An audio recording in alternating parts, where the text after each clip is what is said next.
There's been a lot of conversation in the sports world about in the football world here last week, other than Jim Harbaugh signing with the Los Angeles Chargers. And that's great news. That's blockbuster news. That's something that's worth to be talked about all off season. But that has zero impact on what we're about to see this weekend in the conference championships.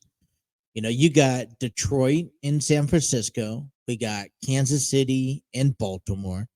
And the winner of these two games are going to headline Super Bowl 58. Now, if there's a lot out there on social media, a lot out there.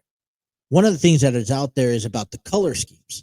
Well, what are your colors? This year color schemes, if it relates to who the Super Bowl contenders are going to be, then it has to be the Baltimore Ravens and the San Francisco 49ers. And that's a sweet matchup for me. But listen, if you look at these final four teams, you look at the underdog in this one, maybe the nation's favorite, you have to probably go with the Detroit Lions. They're writing this unbelievable story that, a win or loss tomorrow night can mean anything. And you got to hold your head up high regardless, because, they were a successful team. We knew that they were going to be a successful team, but we just didn't know how good they were. Like, we knew that, hey, they're going to go into the postseason. They were going to, maybe win a postseason game. We just realistically, logically did not know how far the Detroit Lions can go. And right now, heading into San Francisco, they kind of seem more of the put together team that's just synchronized. It's about being synchronized, you guys. Complete. And, and this definitely, the NFC Championship game is going to be a difficult game to determine. And I like both of them. You have the nation's team that everyone's kind of low-key rooting for, although they don't want to be the ones to admit it, because if they don't win, they're like, oh, well, I never rooted for them. The Niners all the way, baby. No. The 49ers on this hand, though, they've been here. I think they also have, not looking too far ahead, but they're giving themselves a perfect opportunity. You take care of go take care of the Lions and then head on over to the Super Bowl, and you're going to have a chance, either team you're facing, to kind of create a how do you want to call it, a revenge sinking moment, because the 49ers lost to the Chiefs years ago. The 49ers lost to the Ravens a little over a decade ago. And so either matchup, I got a chance as a Super Bowl redemption to win the Super Bowl. So I'm looking at this game and I'm just like, all right, who do I want to win? And I really don't care who wins, but I'm going to have to, if I had to choose one, I think San Francisco is probably better off.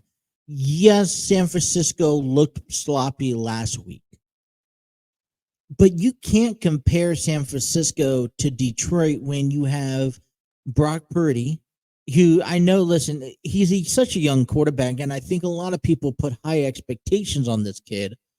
This is only his first full year, and you're expecting him to play flawlessly, but he's also pairing up against untouchable guys like Kittle and Deebo Samuel.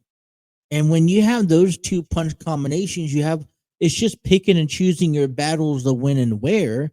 And maybe last week was a bit off, and if they make those same mistakes this week, I don't think San Francisco could hold up. But that's the luxury of the postseason. You can make changes.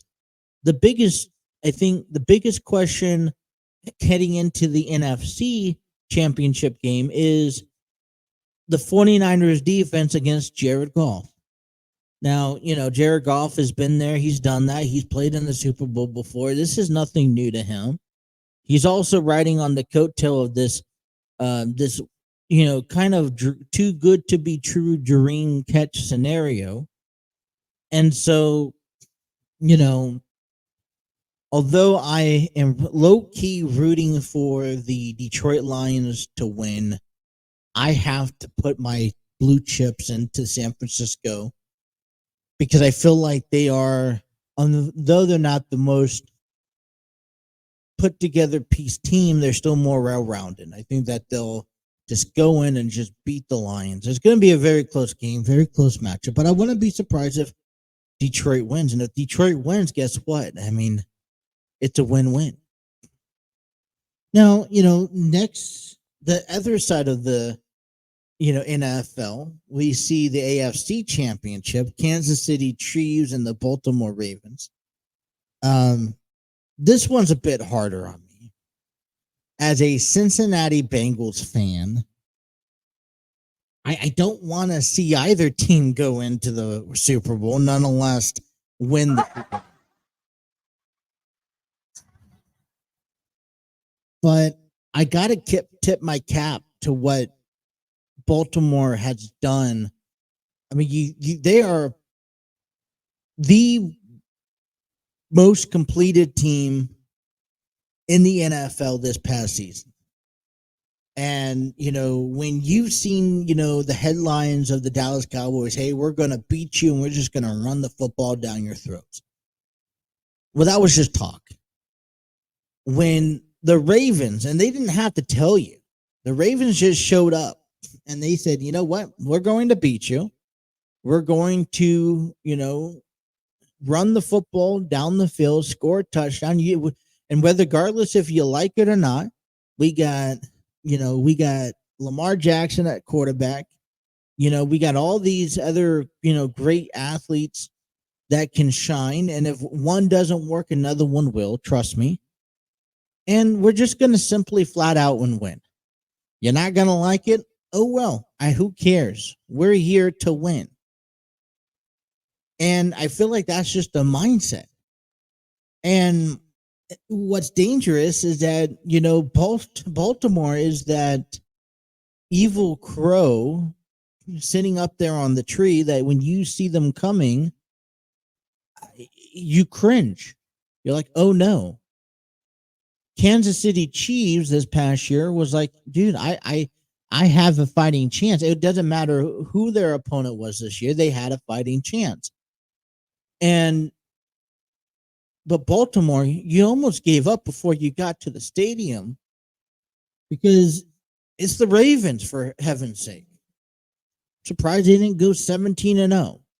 No, Lamar Jackson has a lot to prove this year. I think they're just continuing. I mean, I don't think you get any better than this, in my opinion. I mean, this was, I will argue left and right to say that this was this Ravens team is better than the Chiefs teams combined.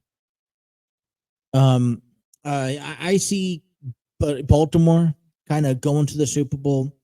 I'm a fan favorite of Baltimore for some reason, and 49ers to head back to the Super Bowl. And I would, if that's the case, I'm going 40. And I think I'm going to 49ers if they win tomorrow. I'm going NFC if they win tomorrow. I think the only way I would go AFC for the Super Bowl is if Baltimore would win and they go on to face Detroit.